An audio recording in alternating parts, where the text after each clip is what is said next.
എല്ലാവർക്കും നമസ്കാരം. ഇന്നത്തെ പത്രവിശേഷത്തിലേക്ക് സ്വാഗതം. എല്ലാവർക്കും നല്ലൊരു ദിവസം ആശംസിക്കുകയാണ്.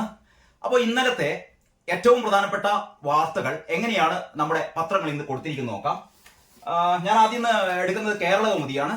ഇത് കേരളകൗമുദിയുടെ ഒന്നാം പുറം. കേരളകൗമുദി കഷായ കൊലയ്ക്ക് തൂക്കുകയർ എന്നാണ് തലക്കെട്ട് കൊടുത്തത്. നമുക്കറിയാലോ, ഇന്നലെ ഏറ്റവും പ്രധാനപ്പെട്ട 2 കോടതി വിധികൾ വന്ന ദിവസമായിരുന്നു. ഒന്ന്, കൊൽക്കത്തയിലെ ആ യുവ ഡോക്ടറെ പീഡിപ്പിച്ചു വന്ന, ബലാത്സംഗം ചെയ്തു വന്ന പ്രതിക്ക് ജീവപര്യന്തം അല്ല, ജീവിതകാലം മുഴുവൻ തടവ് ശിക്ഷയും, അതേപോലെ തന്നെ ഈ കഷായത്തിൽ വിഷം കലർത്തിക്കൊണ്ട് കാമുകനെ കൊലപ്പെടുത്തിയ ഗ്രീഷ്മക്ക് വധശിക്ഷയും. അങ്ങനെ 2 ശിക്ഷകളായിരുന്നു നൽകിയത്. ഇത് സംബന്ധിച്ച് അത് തന്നെയായിരുന്നു ഇന്നലത്തെ ഏറ്റവും പ്രധാനപ്പെട്ട വാർത്ത എന്ന് പറയുന്നത്. അപ്പോൾ അങ്ങനെ കഷായ കൊലയ്ക്ക് തൂക്കുകയർ എന്നുള്ളതാണ് വാർത്ത. അത് കഴിഞ്ഞിട്ട് പീഡന കൊലയ്ക്ക് മരണം വരെ തടവറ, അത് താഴെയും കൊടുത്തു. പിന്നീട് 2ാം ഊഴം തുടങ്ങി ട്രംപ് എന്നുള്ളതാണ്. ട്രംപ് ഇന്നലെ അധികാരമേറ്റതിന്റെ വാർത്ത കൊടുത്തിരിക്കുന്നു. പിന്നെ നാളത്തെ പണിമുടക്കിനെ നേരിടാൻ ഡയസ്നോൺ എന്ന് പറയുന്ന ഒരു ചെറിയ വാർത്തയുണ്ട്. ഏറ്റവും താഴെ ബംഗ്ലാദേശികളെ ഇന്ത്യക്കാരാക്കും, റാക്കറ്റുകൾ സജീവം. ഏറ്റവും പ്രധാനപ്പെട്ട, ഒരു പക്ഷേ കേരളകൗമുദിയുടെ ഏറ്റവും പ്രധാനപ്പെട്ട വാർത്ത ഇന്ന് കേരളകൗമുദി മറ്റു പത്രങ്ങളിൽ നിന്ന് വ്യത്യസ്തമാകുന്നത് ഈ വിഷ്ണു ദാമോദറിന്റെ ഈ ഒരു എക്സ്ക്ലൂസീവ് സ്റ്റോറിയാണ്. കാരണം ബംഗ്ലാദേശിൽ നിന്ന് നുഴഞ്ഞു കയറി വരുന്ന എന്താ പറയാ, ഏറ്റവും അപകടകാരികളായ എന്ന് തന്നെ പറയട്ടെ. കാരണം നമുക്കറിയാലോ, കഴിഞ്ഞ ദിവസം പ്രശസ്ത ഹിന്ദി നടന്റെ, നമ്മുടെ സെയ്ഫ് അലി ഖാന്റെ, അദ്ദേഹത്തിന്റെ ജീവൻ എന്തോ ഭാഗ്യം കൊണ്ട് രക്ഷപ്പെട്ടതാണ്. അദ്ദേഹത്തെ 6 തവണ കത്തിയെടുത്ത് കുത്തിയ ആ അക്രമി എന്ന് പറയുന്നത് ഒരു ബംഗ്ലാദേശിൽ നിന്ന് നുഴഞ്ഞു കയറി വന്ന, ഒരു വ്യാജ ഐഡന്റിറ്റി കാർഡുമായി വന്ന ഒരു അക്രമിയായിരുന്നു. അപ്പോൾ അതേപോലെ 100 കണക്കിന് ബംഗ്ലാദേശികളാണ് കേരളത്തിൽ ഉൾപ്പെടെ. കാരണം കേരളത്തിൽ കഴിഞ്ഞ കൊച്ചിയിൽ നിന്ന് കഴിഞ്ഞ ഏതാനും ദിവസങ്ങൾക്ക് മുമ്പാണ് 2 പേരെ പോലീസ് പിടികൂടിയത്. അപ്പോൾ ഇത്തരത്തിൽപ്പെട്ട 100 കണക്കിന് ബംഗ്ലാദേശിൽ നിന്ന് നുഴഞ്ഞു കയറി വന്ന അക്രമി സംഘം കേരളത്തിൽ പല ഭാഗങ്ങളിലും, നമുക്കറിയാലോ, കഴിഞ്ഞ കുറെ കാലങ്ങളായി കേരളത്തിലെ പല തരത്തിലുള്ള അക്രമ സംഭവങ്ങൾക്കും ഏറ്റവും പ്രധാനപ്പെട്ട ക്രൈമുകൾ പലതും ചെയ്തത് ഈ നമ്മൾ അതിഥികൾ എന്ന് വിളിക്കുന്ന, അതിഥി തൊഴിലാളികൾ എന്ന് വിളിക്കുന്ന അന്യസംസ്ഥാന തൊഴിലാളികളാണ്. ഇവരുടെ കൂട്ടത്തിലേക്ക് നുഴഞ്ഞു കയറിയ ബംഗ്ലാദേശികളെ കുറിച്ചാണ് വിഷ്ണു ദാമോദറിന്റെ ഈ സ്റ്റോറി. ഇതിൽ പറയുന്നു 25,000 രൂപയ്ക്ക് ആധാറും വോട്ടർ ഐഡിയും. 25,000 രൂപ കൊടുത്താൽ ആധാർ, വോട്ടർ ഐഡി, നിങ്ങൾക്ക് വേണ്ട എല്ലാവിധ എന്താ പറയാ ഐഡന്റിഫിക്കേഷൻ സർട്ടിഫിക്കറ്റുകളും തരാവുന്ന അല്ലെങ്കിൽ നൽകുന്ന ഒരു പ്രത്യേക റാക്കറ്റ് ഇവിടെ പ്രവർത്തിക്കുന്നു എന്ന് പറഞ്ഞാൽ നമുക്ക് നമ്മുടെ അയൽപ്പക്കങ്ങളിൽ കാണുന്ന, അല്ലെങ്കിൽ നമ്മുടെ തൊട്ട അപ്പുറം കാണുന്ന ഈ അന്യ സംസ്ഥാനത്ത് നിന്ന് എത്തുന്ന ആൾക്കാർ, ഇവർ ആരൊക്കെയാണ് ക്രിമിനലുകൾ എന്ന് തിരിച്ചറിയാൻ പറ്റാത്ത അതിഭീകരമായ ഒരു അവസ്ഥയാണ്.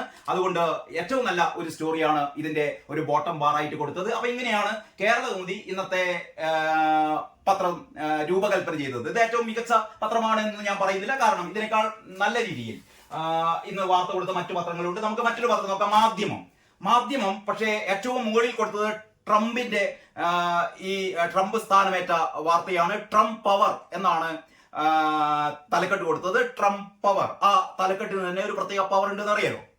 അത് കഴിഞ്ഞിട്ട് താഴെ കൊലച്ചതിക്ക് തൂക്കുകയർ.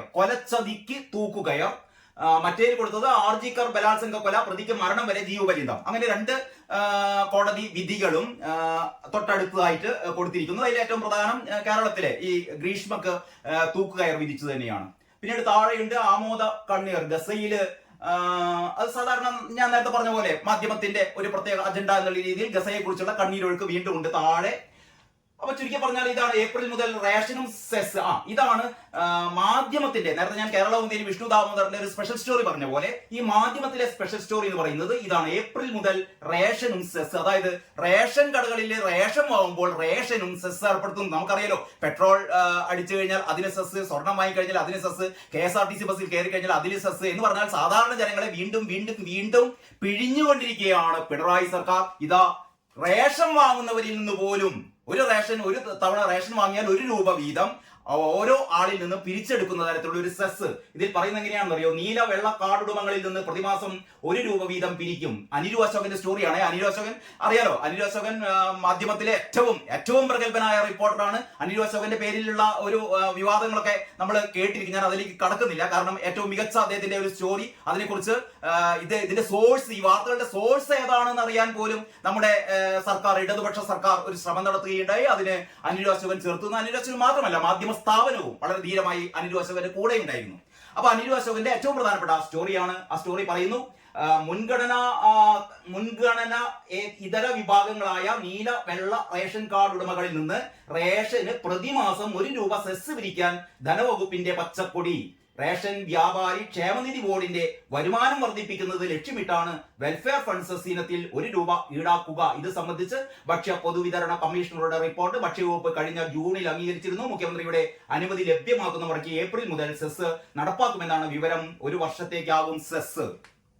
ഇതാണ് മാധ്യമത്തിന്റെ 1-ാം പേജ്. ഇനി നമുക്ക് അടുത്ത പത്രം നോക്കാം. മലയാള മനോരമ. മലയാള മനോരമ പതിവ് പോലെ ഞാൻ സാധാരണ പറയാറുള്ളത് പോലെ വളരെ പ്രൊഫഷണലി നമ്മുടെ പത്രം കാണുമ്പോൾ തന്നെ അതിനൊരു എടുപ്പുണ്ട്, അതിനൊരു ഭംഗിയുണ്ട്, ഒരു സർഗാത്മകതയുണ്ട് പത്രത്തിന്.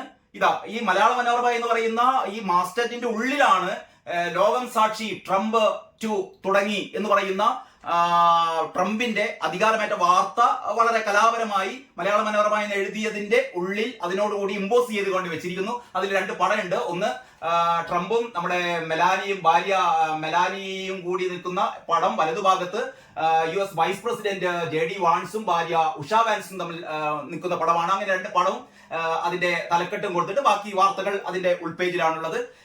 തലക്കെട്ട് കൊടുത്തത് തൂക്കുകയർ, ഷരോൺ വധം, ഗ്രീഷ്മയ്ക്ക് വധശിക്ഷ, തൂക്കുകയർ എന്ന് വലിയ ഹെഡിങ്ങിൽ കൊടുത്തിരിക്കുന്നു. RG കർ വിധിയിൽ പ്രതിഷേധം, മരണം വരെ ജയിൽ. അവിടെ പ്രതിഷേധം എന്ന് പറയുന്നത് ഈ വധശിക്ഷ കൊടുക്കാനിട്ടാണ് കേട്ടോ. ഇവിടെ കേരളത്തില് വധശിക്ഷ കൊടുത്തതിന്റെ പേരിലാണ് ഇവിടെ അത്. പക്ഷേ വധശിക്ഷ കൊടുത്തതിന്റെ പേരിലുള്ള പ്രതിഷേധങ്ങൾ ഞാനൊരു പത്രത്തിൽ നോക്കിയിട്ട് കാര്യമായിട്ടൊന്നും പറഞ്ഞില്ല. ഞാൻ അതിനെക്കുറിച്ച് ഒരു വീഡിയോ ചെയ്യുന്നുണ്ട് കേട്ടോ. കാരണം ഗ്രീഷ്മയുടെ വധശിക്ഷ ഒരു തരത്തിലും ന്യായീകരിക്കാവുന്നതല്ല എന്നുള്ളത് തന്നെയാണ് എന്റെ അഭിപ്രായം. അത് സംബന്ധിച്ച് വളരെ വിശദമായ ഒരു വീഡിയോ ഞാൻ ഇതിന് ശേഷം ചെയ്യുന്നുണ്ട്. അതിലേക്ക് വരാം.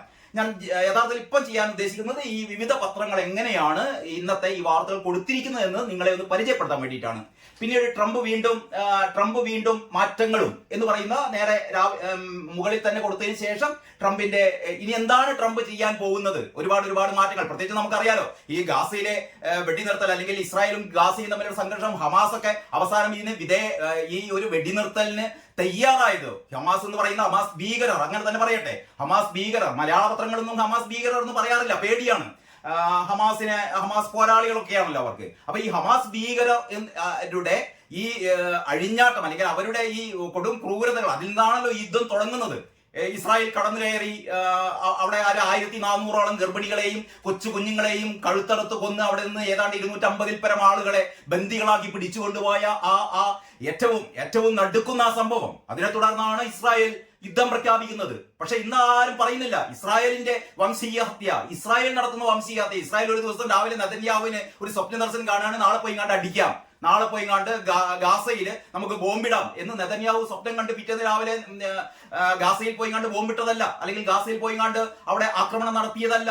കൃത്യമായ കാരണങ്ങൾ ഉണ്ടായിരുന്നു. 1400ഓളം ഇസ്രായേലികളെ, നിരപരാധികളായ ആൾക്കാരെ, പാവപ്പെട്ടവരെ എന്ന് പറഞ്ഞാൽ യുവാക്കളെ, യുവതികളെ, ഗർഭിണികളെ അവരെ നിഷ്കരണം കൊന്നു തള്ളി, ചെറിയ കുഞ്ഞുങ്ങളെ പോലും ഏതാണ്ട് ഒരു 400-500 ഈ കൗമാരപ്രായക്കാരും കുട്ടികളുമായവരെ കൊന്നു തള്ളിയിട്ട് അത്രയും നായാട്ട് നടത്തിയതിനു ശേഷമാണ് ഇങ്ങനെ ഒരു യുദ്ധം ഉണ്ടായത്. ഞാൻ അതിലേക്ക് അധികം കടക്കുന്നില്ല.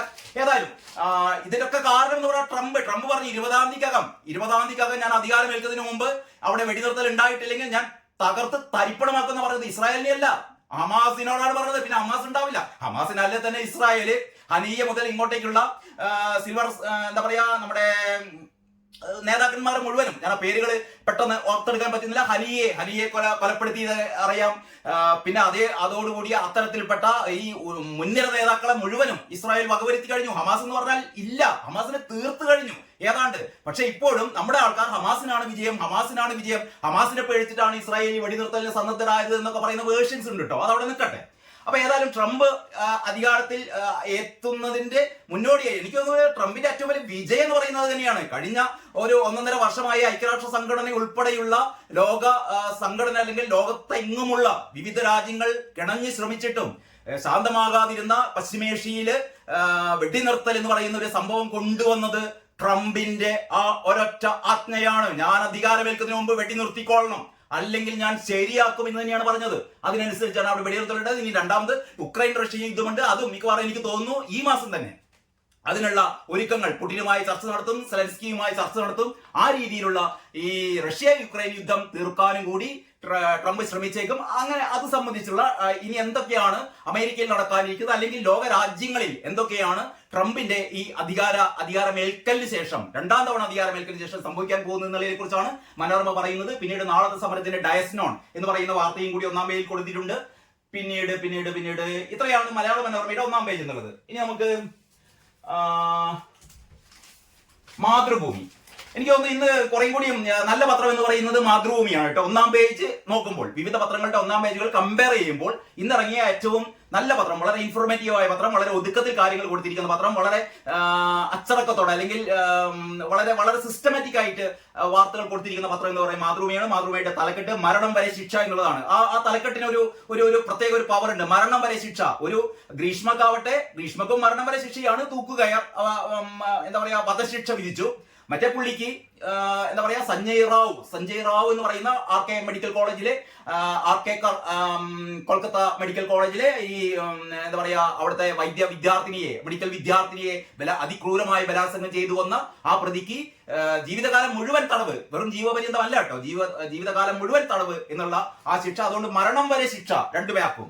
എന്നിട്ട് പറയുന്നു ഷാരോൺ വധം, ഗ്രീഷ്മയ്ക്ക് തൂക്കുകയർ, സഞ്ജയ് റോയിക്ക് ശിഷ്ടകാലം ജയിൽ ജീവിതം. അങ്ങനെ രണ്ട് സെപ്പറേറ്റ് തലക്കെട്ടിലൂടെ വളരെ കൃത്യമായിട്ട് ഓരോ എന്താ പറയാ പ്രത്യേക ബോക്സുകളിൽ ഏറ്റവും ശ്രദ്ധേയമായ കാര്യങ്ങളൊക്കെ ഈ വാർത്തയോടൊപ്പം തന്നെ കൊടുത്തിട്ടുണ്ട്. അത് കഴിഞ്ഞിട്ട് നൽകും 2 മാസത്തെ ക്ഷേമ പെൻഷൻ കൊടുക്കുന്നുണ്ട്. എന്നിട്ടും 3 മാസം പെൻഡിങ് ആണ് കേട്ടോ. 3 മാസം ഇനിയും ക്ഷേമ പെൻഷൻ കൊടുത്തു തീർക്കാനുണ്ട്.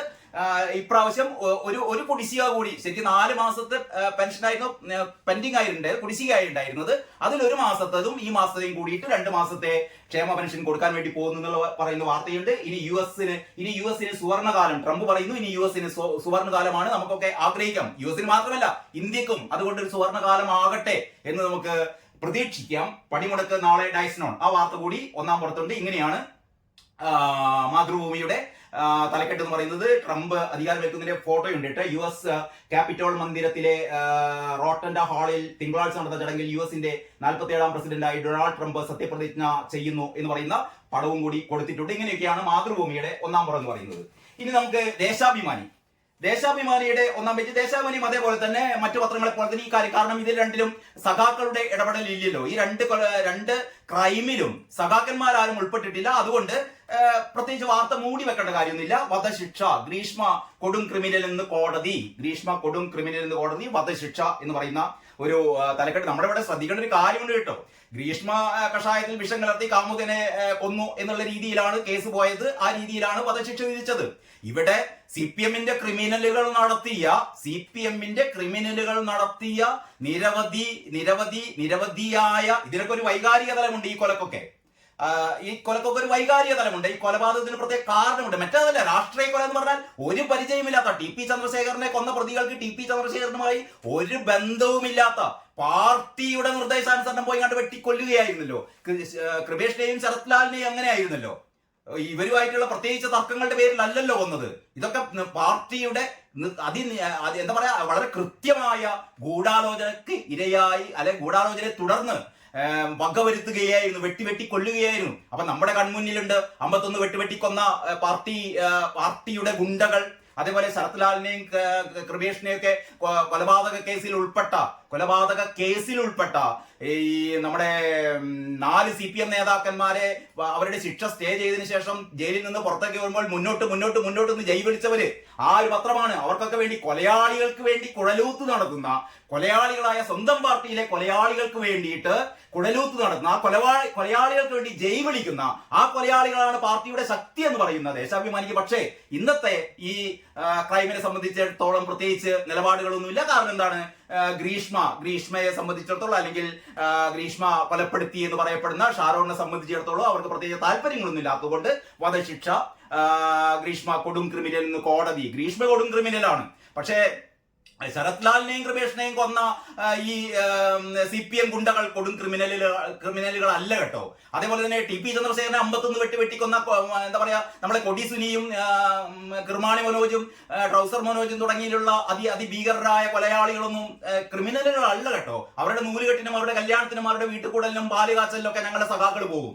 അവര് പുറത്തേക്ക് ഇറങ്ങി വരാൻ വേണ്ടിയിട്ട് ഞങ്ങൾ ജയ് വിളിച്ചുകൊണ്ടേയിരിക്കും. മുന്നോട്ട് മുന്നോട്ട് മുന്നോട്ട് കൊലയാളികളെ മുന്നോട്ട് എന്ന് ഞങ്ങൾ ജയ് വിളിച്ചുകൊണ്ടേയിരിക്കും. അതാണ് ദേശാഭിമാനി. അപ്പൊ ദേശാഭിമാനിക്ക് വളരെ ഹാപ്പിയാണ് ഇന്നത്തെ ഈ 2 മരണം വരെ അകത്ത് എന്ന് പറയുന്ന രണ്ടാമത്തെ ഈ മെഡിക്കൽ വിദ്യാർത്ഥിനിയുടെ കൊലപാതക കേസിലെ നമ്മുടെ സഞ്ജയ് റാവുവിന്റെ ഈ ശിക്ഷയെ സംബന്ധിച്ചിടത്തോളം രണ്ടും ആ രീതിയിൽ തന്നെയാണ് കൊടുത്തത്. അപ്പൊ മറ്റു പത്രങ്ങളെ പോലെ തന്നെയാണ് ദേശാഭിമാനി വാർത്ത കൊടുത്തത്. അത് കഴിഞ്ഞിട്ട് ട്രംപിസം എന്നാണ് തലക്കെട്ട് കൊടുത്തത്.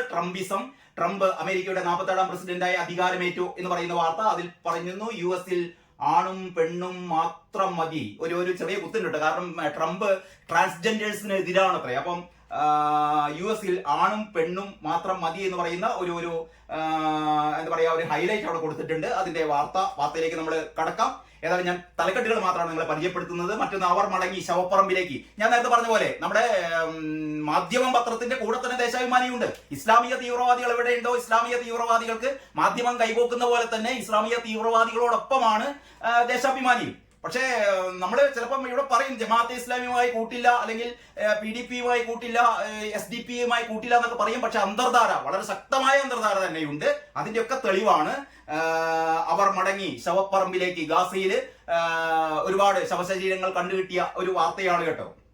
പിന്നീട് എന്താണ്, ചോദ്യമുനയിൽ ND അപ്പച്ചൻ, നമ്മുടെ NM വിജയന്റെ ആത്മഹത്യയുമായി ബന്ധപ്പെട്ട വാർത്തയുണ്ട്. ചോദ്യമുനയിൽ ND അപ്പച്ചൻ. ഇതിനേക്കാൾ വലിയ ഒരു വാർത്ത കൂത്താട്ടുകുളത്ത് ഉണ്ടായിരുന്നു കേട്ടോ. പക്ഷെ കൂത്താട്ടുകുളത്തെ വാർത്ത സംബന്ധിച്ചൊന്നും നമ്മൾ മിണ്ടില്ലല്ലോ. കൂത്താട്ടുകുളത്ത് നമ്മുടെ കലാരാജു എന്ന് പറയുന്ന സ്വന്തം ഗ്രൂപ്പിൽപ്പെട്ട കൗൺസിലറെ സാരി വലിച്ചഴിച്ച് അതിക്രൂരമായി തട്ടിക്കൊണ്ടുപോയ ആ സംഭവത്തെ കുറിച്ച് അതിനേക്കാൾ വലിയ സംഭവമാണത്രേ. ഏതാണ്, നമ്മുടെ ND അപ്പച്ചനെ ചോദ്യം ചെയ്യാൻ വേണ്ടി പോകുന്നു. അതാണ് 1ാം പേജിൽ കൊടുത്തത്.